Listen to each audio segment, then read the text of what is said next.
Everyone, मैं हूं doctor Deepti और आपका मेरे इस यूट्यूब चैनल पे बहुत बहुत स्वागत है। आज की इस वीडियो में मैं बर्निंग के बारे में बात करने वाली हूं कि जलने के बाद आप उसे ठीक करने के लिए किन होम्योपैथी मेडिसिन का इस्तेमाल कर सकते हैं।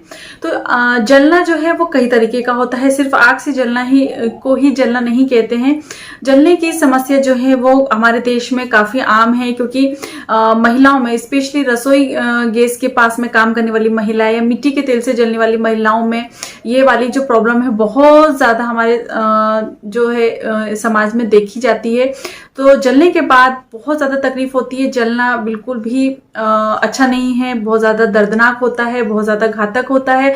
कई लोग अपंग हो जाते हैं, कोई ठीक तरीके से उनकी सुंदरता चली जाती है, किसी किसी की मृत्यु भी हो जाती है। तो छोटी मोटी जलने की घटनाएं जो हैं वो छिटपुट जो घटनाएं होती हैं वो आम होती हैं, और ये बहुत ही ज्यादा घातक घटनाएं होती हैं। तो जलने में अगर बात करी जाए तो या तो आग से जलना या कोई ऐसी चीज जो गर्म है उससे जलना, जैसे कि गर्म तेल हो, गर्म पानी हो, गर्म बर्तन हो, है ना, या कोई गर्म कपड़ा हो, या कोई गैस वगैरह जो हो गर्म, वो हम टच हो जाए या उससे बहुत ज्यादा जलने जैसी समस्या हो जाती है। केमिकल युक्त जैसे कोई फैक्ट्री हो जहां पर केमिकल्स का काम होता है, जहां पर ऐसी चीजें होती है जहां पे भाप बनती है या केमिकल्स होते हैं, तो केमिकल से भी जलने की कंडीशन हो जाती है। एक्सरे रेज जो होती हैं उसकी वजह से भी हो सकती है। इसके अतिरिक्त सनबर्न भी होता है, जहां पे आप धूप से जल जाते हैं।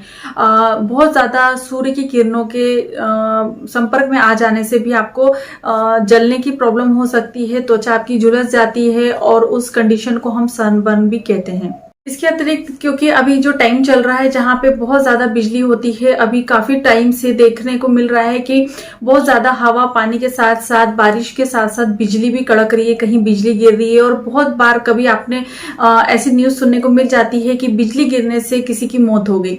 तो बिजली से भी के संपर्क में आने से भी कई लोग झुलस जाते हैं, कई लोग जो है जल जाते हैं, या कभी कभी बहुत ज्यादा अगर बड़ी बिजली गिर जाती है तो वहां पर मृत्यु तक हो जाती है। और अभी हाल ही में एक राजस्थान या जयपुर की एक कोई घटना थी जहां पर वो लोग घूमने गए थे और वहां पर कई लोगों की मौत हो गई थी, जिसमें 14 साल का एक बच्चा भी था। तो ऐसा जलना जो है वो कई तरीके का होता है, जो कि काफी ज्यादा दर्दनाक होता है और बिल्कुल भी सेफ नहीं होता है। और इसकी वजह से हमारी जो स्किन है उस पर भी बहुत बुरा प्रभाव पड़ता है, वहां पे दाग पड़ जाते हैं जो काफी लंबे समय तक वैसे ही बने रहते हैं। बर्निंग की बात करें तो ये 3 स्टेजेस में होती है। फर्स्ट, सेकेंड, थर्ड स्टेजेस होती हैं। फर्स्ट स्टेजेस में जब आप जलते हैं तो जो सिर्फ ऊपरी जो लेयर होती है स्किन की वही प्रभावित होती है, और ज्यादा कोई प्रॉब्लम नहीं होती है, ज्यादा दर्द नहीं होता है। और थोड़े से ट्रीटमेंट पर या थोड़ा ठंडे पानी में अगर या बर्फ में हाथ रख देते हैं तो उसके बाद वो चीज जो है ठीक हो जाती है, वहां फफोले वगैरह नहीं पड़ते हैं। और कुछ टाइम के बाद या कुछ दिनों के बाद ही आपको वहां पर ऐसा समझ में भी नहीं आता कि वहां पर कभी आपको बर्निंग हुई थी या फिर वहां पे बर्न हुआ था। द्वितीय श्रेणी में आ जाता है जब आप जलते हैं तो वहां पे कुछ फफोले पड़ जाते हैं, आपकी ऊपरी लेयर के साथ साथ थोड़ी बहुत अंदरूनी लेयर भी जो है अफेक्टेड हो जाती है। और कभी कभी वो थोड़ा सा आप में उसमें दर्द भी बहुत ज्यादा होने लगता है और खिंचाव महसूस होता है, ईचिंग की भी प्रॉब्लम हो जाती है। तो ये भी बहुत इसको ठीक होने में, इस प्रॉब्लम को या सेकंड स्टेज जो है इसको ठीक होने में काफी लंबा समय भी लग सकता है। थर्ड स्टेजेस बहुत ज्यादा खतरनाक होती है, बहुत ज्यादा घातक होती है। इसमें आपकी ये लेयर जो होती है, अंदरूनी लेयर जो होती है वो भी बर्न हो जाती हैं। आपकी हड्डियां जो होती हैं या जो प्लाज्मा होता है वो भी अफेक्टेड होता है। प्लाज्मा बहुत ज्यादा गाढ़ा बन जाता है, और जिसके लिए आपके हृदय को, हार्ट को काफी ज्यादा वर्कलोड पड़ जाता है और काफी ज्यादा वर्क करना पड़ जाता है।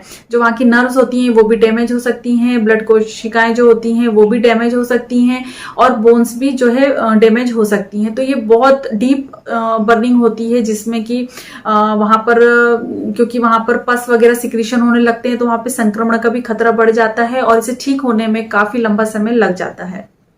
जब कभी कोई इंसान जल जाता है तो उसके क्या प्रभाव होते हैं, तो इसके बहुत ज्यादा प्रभाव बॉडी में देखने को मिलते हैं। जैसे जलने से पहले तो बहुत ज्यादा दर्द होता है, जिस जगह पे जला हुआ होता है वहां पर बहुत ज्यादा स्किन जो है डैमेज हो जाती है। अंदरूनी रूप पे अगर देखा जाए तो वहां के टिश्यूज डैमेज होते हैं, वहां की जो नर्व सेल्स होती हैं या ब्लड सेल्स होती हैं वो भी डैमेज होती है, वहां पे पस का रिसाव होने लगता है। जिसकी वजह से वहां पे इन्फेक्शन का खतरा भी बढ़ जाता है। और जो हमारा ब्लड्स होते हैं तो वहां पर बहुत ज्यादा गाढ़ा हो जाता है, जो प्लाज्मा होता है वो भी काफी ज्यादा गाढ़ा हो जाता है, जिसका इफेक्ट डायरेक्टली आपके हृदय पे पड़ता है। इसके अतिरिक्त अगर वहां पर संक्रमण होता है तो सेप्टिसीमिया की कंडीशन भी कभी क्रिएट हो सकती है, तो वहां पे ब्लड में भी आपके हानिकारक जो टॉक्सिन्स है वो आज देखने को मिल जाते हैं। इसके अलावा जलने से जो पेशेंट होता है उसमें भय होता है, वो बहुत ज्यादा उसमें एंजाइटी होती है, वो डरा हुआ होता है। जलने की वजह से आपकी बॉडी में पानी की भी कमी हो जाती है, तो जब भी कभी ऐसा हो तो पेशेंट को थोड़ा सा पानी पीने को देना चाहिए जलने की कंडीशन में, क्योंकि वहां पर उसे डिहाइड्रेशन की प्रॉब्लम भी हो सकती है। इसके साथ साथ उनको जो भय है, जो एंजाइटी है, जो घबराहट है, उसे दूर करने के लिए उन्हें थोड़ा सा समझाना चाहिए, उनको थोड़ा सा आपको प्रोत्साहित करना चाहिए कि सब कुछ ठीक हो जाएगा। कभी कभी बहुत ज्यादा जल जाने की वजह से आपके अंदरूनी जो कोशिकाएं होती हैं, जो टिश्यूज होते हैं वो भी डैमेज होते हैं, जो बोन्स होती हैं वो भी डैमेज हो सकती है। और बहुत ज्यादा डैमेज की वजह से बहुत ज्यादा बॉडी के जो पार्ट्स होते हैं वो अफेक्शन की वजह से गैंग्रीन की भी कंडीशन क्रिएट हो जाती है, जिसकी वजह से जहां पर गैंग्रीन की प्रॉब्लम हुई है वो पार्ट्स को निकाल देना पड़ता है या काट के अलग करना पड़ सकता है। तो ऐसी कंडीशन को हम एम्प्यूटेशन कहते हैं। और जहां बच्चों की बात आती है, अगर बच्चों में बर्निंग के केसेस आते हैं तो ऐसी कंडीशन में एम्प्यूटेशन से बहुत ज्यादा दुख होता है। बच्चों में अगर ये चीजें हो जाती हैं तो काफी ज्यादा घातक होता है और बहुत ज्यादा दर्दनाक भी होता है। जलने वाले पेशेंट को फीवर की प्रॉब्लम देखने को मिल सकती है, साथ ही साथ दर्द इतना होता है तो उसकी वजह से टेम्परेचर रेज होता है और भूख भी नहीं लगती है, और पानी भी वो पीने में से मना करता है, क्योंकि उनको ठंड भी बहुत ज्यादा लगती है, लेकिन पानी जो है उन्हें हमेशा बीच बीच में देते रहना चाहिए। तो ऐसे पेशेंट जो जल गए हैं, जो बर्न हो गए हैं, वो फिर किसी भी वजह से हो सकते हैं, एसिड से हो, चाहे घर के काम करते वक्त हो, चाहे कोई केमिकल से हो, बिजली से हो, सनबर्न हो, किसी भी तरीके से अगर जले हैं तो उनको उनकी जान बचाने के लिए जो भी कोशिश बन पड़ती है वो हम करते हैं और की जानी चाहिए। अब बात कर लेते हैं होम्योपैथी मेडिसिन की। तो जब कभी ऐसे पेशेंट आते हैं तो सबसे पहले तो जब भी घर में अगर ऐसी घटना होती है तो तुरंत उनमें अगर मामूली बर्निंग है तो वहां पर आपको ठंडे पानी का इस्तेमाल करना चाहिए, बर्फ का इस्तेमाल करना चाहिए, तो उससे थोड़ा सा उनकी जो बर्निंग सेंसेशन होते हैं उसमें कमी आती है। अगर कोई कपड़ा चिपक गया है तो उसे खींच के नहीं निकालना चाहिए, क्योंकि स्किन में भी खिंचाव बन सकता है, तो उस कपड़ों को काट कर निकालना चाहिए। तुरंत से तुरंत पानी का इंतजाम करना चाहिए। और ऐसी कंडीशन में तुरंत जब बहुत ज्यादा बर्निंग के केसेस हो गए तो तुरंत पेशेंट को डॉक्टर के पास ले जाना चाहिए।